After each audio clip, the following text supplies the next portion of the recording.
Hi guys, it's me Jeff and welcome back to my channel. For today's video, we're here at Tagaytay City and dito kami magstay sa aming binook na Airbnb, which is itong Villarica Flats. Ayan. So this is located at Rosales Building, Mendres Crossing West, of course, Tagaytay City. Let's go guys, akyat tayo. Yung pinaka room namin dito sa Airbnb is on the 3rd floor. Ayan. Dito kami mag-i-stay sa flat 2. Let's start here sa kanilang living area. Ayan, ito kanilang living area. Nakikita nyo naman. Itong naka-yellow na to si Ina yan. Ayan, so meron sila dito sofa, kulay green. Itong TV nila, smart TV to. So, ayan, pwede kayo makapag-Netflix, pwede rin kayo dyan makapag-YouTube. Ayan. And then, meron din sila ditong speaker. Ayan, may speaker din sila. Dalawa yan. Ito sa right at ito naman nasa left. Then, meron silang mini table. Ayan, parang center table dito sa gitna. Ayan, so meron din siyang chair dito. Sa gilid niya, andito yung kanilang dining area. So, ayan, meron silang malaking mesa rito sa side na to. Ayan, so may mga snacks na kami dito. Ayan, may mga bag pa kami. Hindi pa kami masyado nakakapag ayos kasi always kakarating lang din namin. So, ang ganda, maganda siya. Ayan, so meron din siyang ilaw dito. Ayan, di ba ang ganda? So, maganda siya for big groups din. Tapos medyo iikot tayo ng konti dito sa likod natin. Yan, makikita natin electric fan. Kasi dito guys, sa labas, wala kasi ditong aircon. May aircon lang kasi dun sa may bandang loob, sa may kwarto na. So dito, yung kanilang kitchen. Ayan, sa kanilang kitchen, ayan, yung gusto nyo lagay yung mga, yung mga pinabili namin, pagkain namin.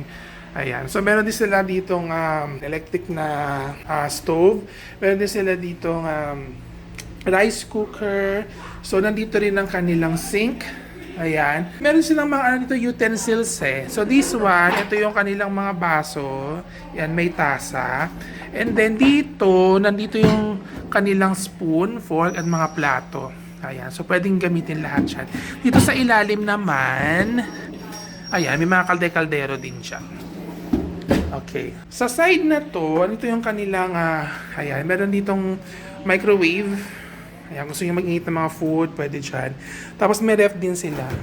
Ayan, so may mga nakalagay na rin sa ref namin. Tapos, syempre, meron din sila dito ng dispenser. Ayan, yung dispenser nila may hot, may normal, may cold. Ayan, so if ever man mauubos yung water na nandiyan, tawagin lang yung pinaka-caretaker dito. And then, mag-move forward tayo. Pupunta na tayo sa kanilang Ayan, syempre makapunta sa room sila at saka sa CR, merong malaking mirror dito. Nakitang-kita kayo. Oh, gusto niya yan. So, bago tayo sa rooms, kasi may dalawang bedrooms kasi dito. So, dito mo tayo sa CR. Pakita muna natin ang CR. Ayan. Oh, in fairness naman sa CR, malinis naman. Meron silang hot and cold shower. Ayan, yung mga gusto lang magtimba-timba. Ayan, meron din sila. Sink. Nandito yung sink nila. May hanger din. Siyempre, may salamin din dito. Of course, ayan naman. Kanilang toilet bowl. In fairness, malinis yung CR nila. Maganda naman. Punta muna tayo dito sa first room nila. First bedroom. Ay, nakapatay ang ilaw. Buksan natin ang ilaw para makita. So, this is their first room. Meron dito ang double deck na, ayan, ano ba to? Queen size bed ba to? King size? Basta malaki siya. Pwedeng dalawang tao. Dalawang tao sa taas, dalawang tao sa baba. So malaki naman siya. Dito kasi sa part na to, walang aircon dito. Meron lang dito exhaust fan. Kasi yung pinaka-aircon nandun sa kabilang room. Yung lamig, papasok na lang dito. Oh, may lampshade din dito. Ayan guys. So punta na tayo dun sa isang room, yung second room. Yung kung saan may aircon. Pasok na tayo sa second room. Ito pala ang buksanan. Charan! Ay, teka lang, nasan yung mga friends ko? Para nandito... Para nawala sila. So, anyari? Nasaan sila? Ay, ito yung another room. Kasi laki ng bed nito, yung bed dun sa kabila. At nandito na yung aircon. Ito yung isang side. Ito yung ano, yung sa may kalye. Yan. And, ano sa yung mga friends ko? Ba't nawala? Ba't nawala sila? Teka, wait lang. Sige. Nandito na sila sa labas eh. Ayan o, di ba? Mag-hi ka. Ayan. Ito si Yawi, si Rosemary. Siyempre kasama ko yung mga friends ko na nag-Taiwan kami. The My Calderos friend. Of course, Ina. And, of course, the most gorgeous, beautiful, Ate Ana. Makay ka Ate Ana ulit. Ayan. Alam nyo guys, ang pinaka-highlight dito sa Airbnb na to, eto, papakita ko sa inyo, yung view. O ayan. Ayan na view. Diba dyan naka-silhouette, diba? Ang ganda. So, bubuksan natin. Ayan. O, diba? Ang ganda. Ito ang view niya, guys. Diba? Kitang-kita ang... O, may wire lang dyan. Pero tingnan nyo naman yung view niya. Kitang-kita talaga ang Taal Lake at Taal Volcano. So, i-zoom natin, ha? O, diba? So, again, guys, this is the view from our Airbnb here in Tagaytay. Diba? Ang ganda. Lalo na kapag ganyang kaaliwalas na panahon, no?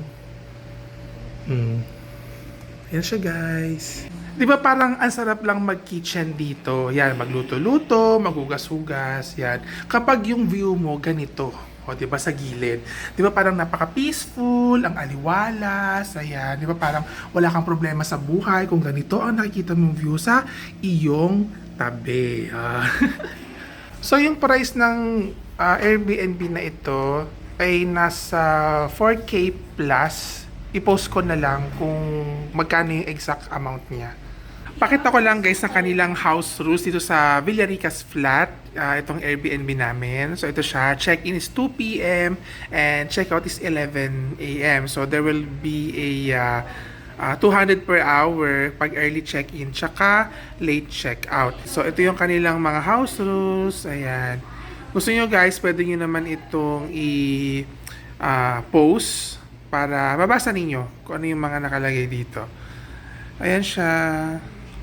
And then, pakita ko na lang din kung ano yung malalapit na mga restaurants dito. Ayan, nandito yung Bag of Beans, yung main nila.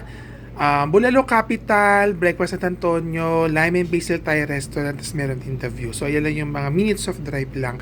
Mga establishments, ayan na rin. And then, mga tourist spots na malalapit dito. Ayan, events place, nandito na rin yan.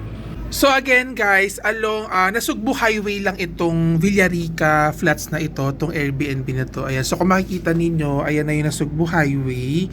And then ayan, ito yung ano, 'di ba, yung flyover. O 'di ba? Talagang harap na harap lang talaga siya. Talagang dito na mismo talaga sa ano, highway itong Airbnb na to. Ayan. So ayan siya guys. Ang parking nga pala ayan dito. Mismong sa tapat na rin talaga nitong Airbnb na yan. So, naka-reserve park na yan para sa mga guests nila dito sa Airbnb. And this is the end of part 1 ng aming Tagaytay escapade. See you sa part 2 kung saan kami nag-coffee and dinner. Bye guys!